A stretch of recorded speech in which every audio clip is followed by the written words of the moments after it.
before we get into composting techniques and such, let's first get clear on what compost exactly is. Compost is a result of a natural decomposition process of organic matter, resulting in a nutrient-dense product that is often used in farming and in home gardening. So why do we need compost in our growing systems? Well, the answer is quite simple. It enriches the soil, and it does so in a multitude of ways. The first one is by adding nutrients to the soil, such as potassium, phosphorus and nitrogen. The second one is by introducing a lot of microbiology into the soil. These in turn break down the organic matter, making these nutrients available to the plant roots.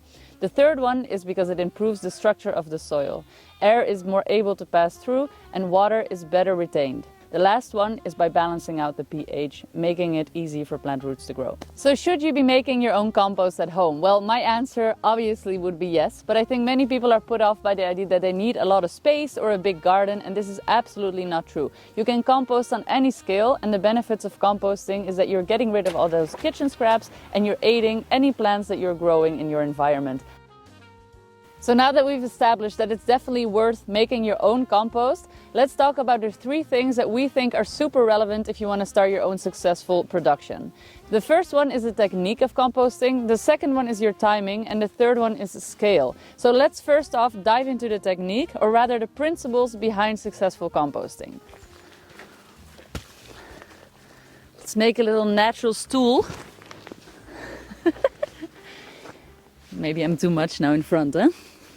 So this is one of our compost piles that is quite close to finishing. As you can see, it's nice and dark already. It's not completely refined yet, and it has reduced down quite drastically.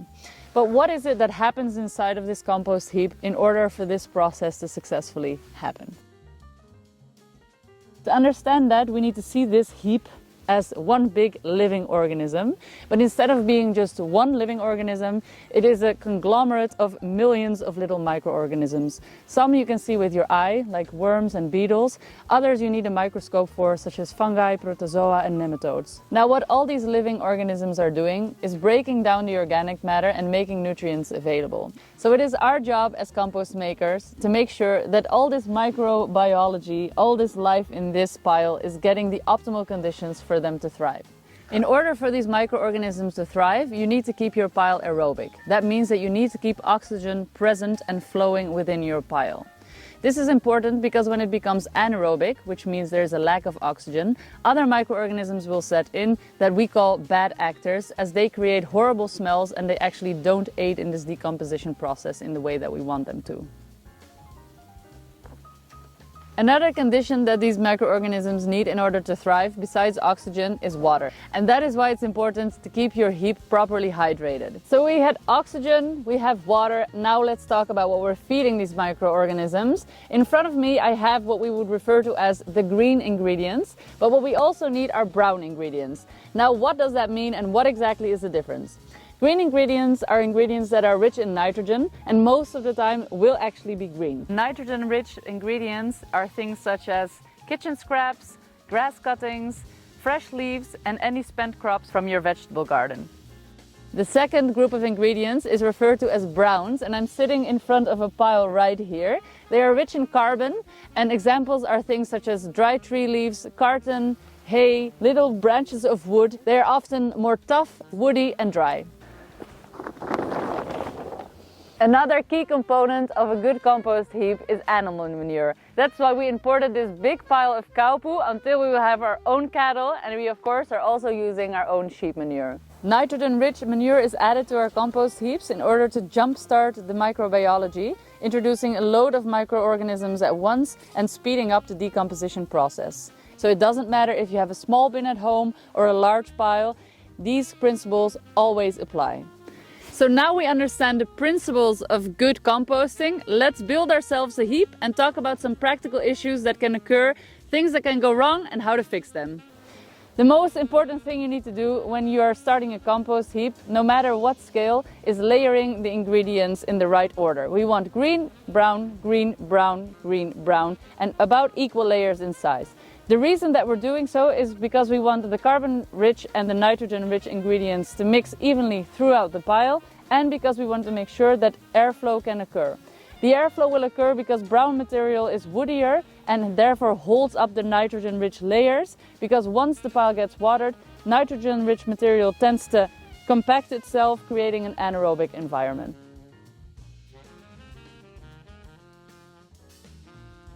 So what absolutely shouldn't go into your compost pile? Well, first of all, of course, we've got our inorganic matter, such as plastic or metals. They don't decompose. Other than that, raw meats and dairy products are also not advised, as they will attract pests such as rats and other rodents that you don't necessarily want in your heap. And then lastly, oils and fats tend to weigh your compost heap down, creating anaerobic environments. If you want your composting process to be as fast as possible, it is important to feed it the right size of ingredients. So don't add any big branches, as this will really slow down the decomposition process. Running it over with a lawnmower is a great idea if you have big chunks. Otherwise, just cut them smaller with your garden scissors. Our composting setup is quite extensive yet very simplistic. We've just repurposed these pallets and built 7 different compartments. Now for your home garden, that is way too much. You don't need that, one will suffice. But if you're trying to pump out a lot of compost quite quickly, it's smart to have different compartments to turn your piles over in. This is a key trick to speeding up the process. You want to aerate, and if you want to aerate, you need to turn the piles, and if you need to turn the piles, you need more piles to create. So don't start at the outer end of your system, because there will be no place to turn your pile into, meaning you'll have to bring it all the way back around to the other end of your row, and that is just a lot of blood, sweat and tears for nothing.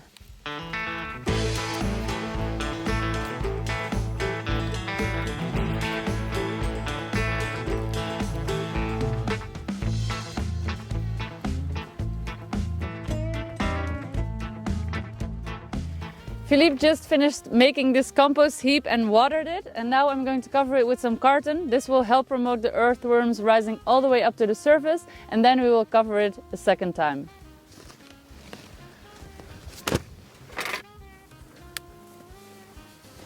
So we are 1 week later now, and I came to check up on these piles. They are all looking great, but as you can tell, we have taken off the cover. The reason that we cover our piles in the first place is because we want to prevent waterlogging from happening. Waterlogging can happen in 2 ways. Either you are overwatering your pile, or the heavens are giving you plenty of water and you are not protecting your pile sufficiently. Some people like to compost with a roof over their compost heaps, and they have 100% control over their moisture levels. We work with the rainwater, so we look at how much rain is coming out of the skies, and we either cover or leave our covers off in order to get the right moisture level. Of course, it is important to understand what the right moisture level is, and the way to check that is by just getting your hands in there and squeezing a bit of the compost in the middle of your pile. If water is dripping out of your hand, your heap is waterlogged. Now it's time to turn it over. This will aerate it and redistribute the moisture levels. It should feel like a damp cloth or a wrung out sponge. In terms of troubleshooting, it is fair to say that almost all problems in compost making can be helped by turning your pile over or adding a little bit more moisture, or maybe reducing that moisture slightly.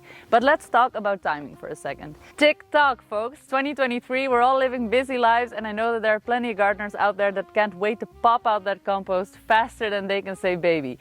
I know that in our farm we are very, very preoccupied with how long it takes for compost to get to the final result, so compost to be made. But there is good news, you can actually speed up the process. The first thing I would recommend is definitely activate it with any kind of animal manure, or even take a little wee on your own compost if you don't have access to any. This kickstart of microbiology will really get things going.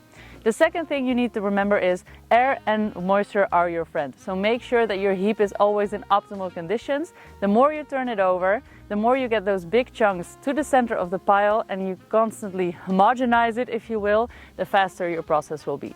The fastest we've ever managed to do it was in 3 weeks' time, but it was a back-breaking experience. Now, one of the things we actually haven't discussed yet is the coming to the right temperature of your compost heap. Now, while you are turning your pile over, what you'll notice is that it's actually very warm inside. It reaches temperatures up to 70 degrees Celsius, and this is great news because this actually deactivates any of your weed seed. So if you're composting like a pro, what you're making sure of is that everything in that pile is passing through that core temperature and staying there for a day or 2. This way you are absolutely sure that you are not passing weed seed into your garden. Last but not least, let's talk scale here. How big does your operation need to be in order to have a sufficient output for your garden?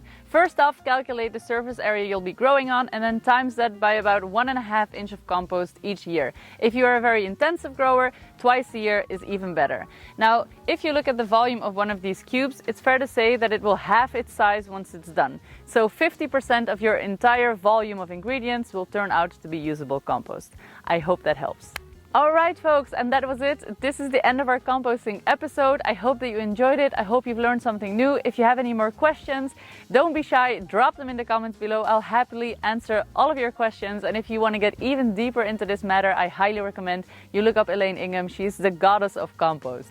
If you watch our content and you enjoy it and you're not yet subscribed, please consider subscribing. It helps us along greatly. See you on the next one. The Farming Chefs, peace out.